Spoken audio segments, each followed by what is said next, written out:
You know, STEM is all around us. The technology of the lighting, the engineering that went into making this razor, the math to cut these cabinets. But today, what I'm excited to talk to you about is the science of cooking. Come on, let's go. No, really, let's go. Welcome to STEMPunX. Welcome to STEMPunX. STEMPunX is a bi-monthly podcast intended to bring science, technology, engineering, and math straight to your ears from our STEMPunX studio. Hang on, we'll take you for a ride that includes a whole lot of fun and a little bit of education on the side. Stay tuned. Nice to be in orbit. Welcome to a video version of the STEMPunX podcast. My name is Joe Garoot, and I will be your host. And with me, as always, is my buddy STEMBot.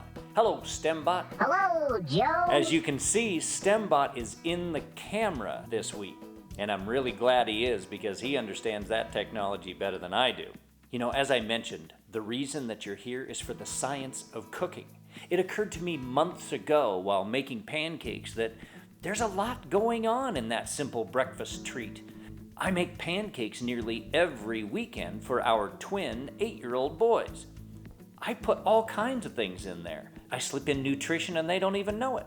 I put in applesauce, yogurt, bananas, sometimes even flaxseed, and they just gobble them up because it tastes good. Well, one day while I was doing this, I had some thoughts that tickled me brain. Isn't applesauce a substitute for eggs? What's a binder? Is a square root really square? No. That's a different episode. Obviously, I was curious about what things did, so I started to do some research, and then I realized it would be way more fun if I could actually talk to a chef. Well, as soon as I told my co-producer, Michael Friend, that, he got me in touch with Suzi Conklin. Let's go to that interview while I make some pancakes. But did you know that if you're going to put yogurt into your pancakes, that's an acid? And your acid is going to kind of take a little of the carbon dioxide out of your baking powder unless you get some extra baking soda in there.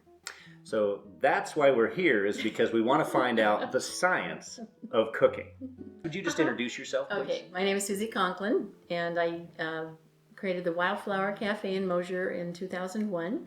After we sold it in 2006, I had Wildflower Chef Services, and I taught cooking classes here, had dinner parties where I taught people Moroccan cooking, Indian cooking, whatever. So I sort of continued along the cooking line, but I've been cooking since I was 12 years old.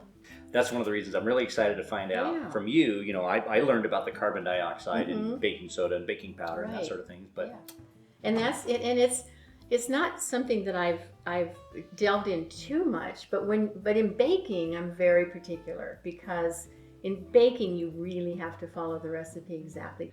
Put the flour in there, and you got to tap the top and scrape it off level because a cup is a cup. Right. That's right. And one of the beauties of making these pancakes is that I don't have to do it like that. Yes. I've got twin 8-year-olds, and when they help me do it, I have them measure, and they go in there and they shake. I'm like, that's close enough to level. Let's put it in there. It's a quick bread, right? Yes. So that's different too. And that's different. Like, what are the components? There's a leavener. There's a binder. So what are they? Okay, the leavener is what releases carbon dioxide, which causes things to rise. And then yeast, for example, is another leavener, right? Because yeast is actual organisms that are activated with liquid.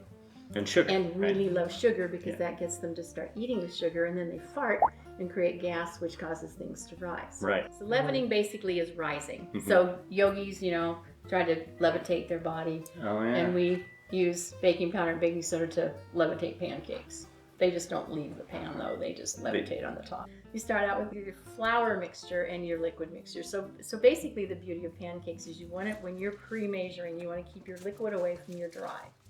I'm already doing this wrong. Because if you add dry to liquid, you're going to get a whole bunch of lumps. If you add liquid to dry, then you're going to have a better incorporation. I do that part right. That's good. So in that dry mixture, you're going to have your flour, your baking powder and your salt. Now, if you're going to use buttermilk or yogurt, you want to put baking soda in there as well, because you need that balance for your carbon dioxide. If you don't have the right balance, then that carbon dioxide will not work and things are going to be flat. And then you put your liquid in another bowl, which is your eggs and your milk, and maybe some vanilla. And then the other key to good pancakes is that you put the liquid into the dry, you just stir it. The more you beat it and mix it, the more gluten you're going to make. Oh boy, am I really doing this wrong. So try it with just barely stirring it, and it's okay to have a few dry lumps in there because they will, with the release of the carbon dioxide, it'll pop those, and those will just be incorporated into the pancakes. The reason baking powder is called double acting baking powder is that it's activated the minute liquid hits it, and then it's activated when heat hits it. So you're gonna have a leavening activation once you put that liquid into your dry, and then when you make your pancakes, when you put them into the hot pan, it's going to cause us the second double action. So I have a favorite book I want to show you. It's called Kitchen Science, and it was done in the 1980s, and this was the revised edition. So this is quite old. How you tell the difference between a hard-boiled egg and a raw egg. You spin the egg on its side like we did, and if it rotates smoothly with effortless grace. And obviously this did. It is hard cooked. And if it wobbles noticeably, it is uncooked. But the wobbling occurs because centrifugal force continuously changes the raw yolk's position inside the egg, and so keeps altering the egg's center of gravity. And there you have it. And that's why I love this book. Yeah. Science. But Science. Science, I know, but this is pretty simple science. We are in an era where anything new and innovative is exciting. Mm-hmm. And you refer to this as simple science, but Right. It wasn't simple science at one time. it wasn't. Yeah, No, it yeah, wasn't. and we're just used to it now. That's right. And the French, of course, have made a science out of cooking for centuries. But the current new rage, as we know, is the Impossible Burger. Yes, and I think we ought to try one today. Really? Are you game? Oh, absolutely. I've been wanting to try them because they are truly a scientific non-meat. This is a case where they have taken food, they have taken the root of the soy plant, they have extracted the molecule, they have taken that and put it into yeast, and they've created an artificial hamburger that looks like hamburger, it tastes like hamburger, and if cooked medium rare and thick enough, when you cut into it, it will actually release red juice. I can't believe that we have this little place right in the Hood River Valley that's offering it. It's totally exciting. Twin Peaks Drive-In, and that's where we're going to go. But before we do that, let's talk just a little bit more about heme. Heme is an iron-containing molecule found in every living organism, both plants and animals. Impossible Food scientists discovered that the meaty flavor of beef is due to the abundance of heme in animal muscle. Heme is exceptionally abundant in the animal tissues that we call meat, and is what gives meat its uniquely craveable taste. The Impossible Burger gets its heme from the protein soy leg hemoglobin, which is naturally found in soy roots. They added a gene from those roots to a strain of yeast similar to the one that has been used for making Belgian beer for nearly 1,000 years. So Impossible Foods produces soy leg hemoglobin through genetic engineering and fermentation, a very sustainable method. Now, why is this important? Well, raising livestock for food is responsible for 15% of global greenhouse gas emissions, which is as much as every car, truck, bus, ship, airplane, and rocket combined. And it consumes 25% of the world's fresh water. 25%.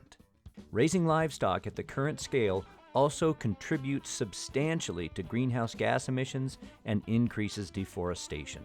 Now, in terms of real-life impacts, switching from just one cow-based burger to one Impossible Burger spares the emissions of about 18 miles worth of driving, about 25 days worth of drinking water, and about 75 square feet of land. Of course, now you must be asking, how does it taste? Let's find out.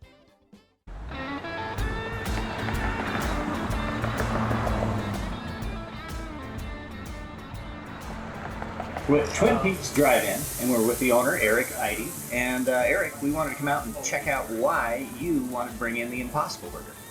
We're a burger place. Of course, not everybody eats meat, so it was an excellent choice to allow for a vegetarian option. It fits perfectly with our menu. It's very easy to substitute with any of the specialty burgers that we offer here at Twin Peaks. It certainly is a trend that is growing. I'm sure we're one of the first small diners in the country to actually have brought it in. So those are some of the reasons. Well, this is exciting. It looks like a hamburger. It definitely looks like a hamburger. And listening to it sizzle on the grill and smelling it in there, I think we just need to eat. Okay, so All right. I'm going to cut into mine. All right, here we go. Wow. It's like a hamburger. I guess that's the goal, right? Which is great. Well, it is because, you know, being a vegetarian, I'm really never satisfied with veggie burgers. Because I miss the meat, you know, I miss the feel, the mouth feel. Mm-hmm. I mean, you can't say that this tastes like a hamburger, but it's as close as I've ever. I mean, it's so much closer than with a veggie burger, which is all legumes or garbanzo beans or something. That it's incredible. They do. They taste like a combination of rice and beans almost with Right. some flavor. Yeah. But this really does resemble meat. Well, I can't wait any longer, Susie. I've got to Okay. try mine. I've been waiting for this. Oh, yeah. Yeah. That's definitely a burger. Mm-hmm. Yeah, if I just sat down and nobody said anything, Right. that's a burger. Mm-hmm. It tastes fantastic. This is another example of science turning into art. Right. Yeah. Absolutely. Yeah.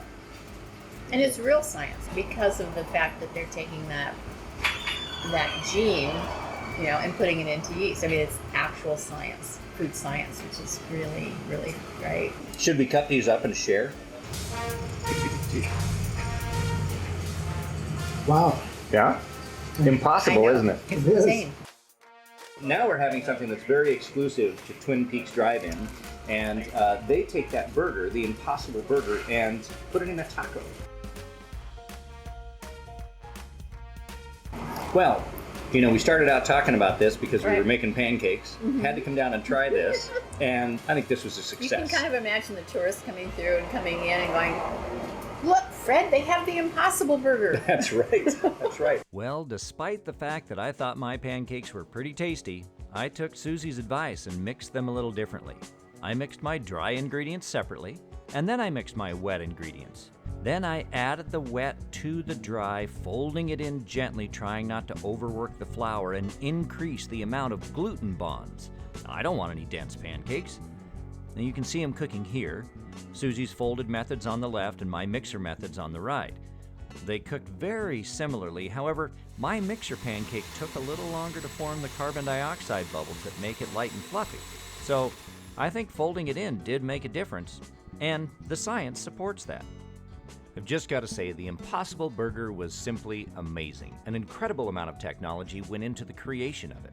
The positive impacts on our planet and our health is really exciting. Now, to recap a bit of our journey today, we learned that eggs act as a binder to hold ingredients together. Flour adds structure by creating gluten bonds. Leavening agents like baking powder and baking soda release carbon dioxide, which adds lightness.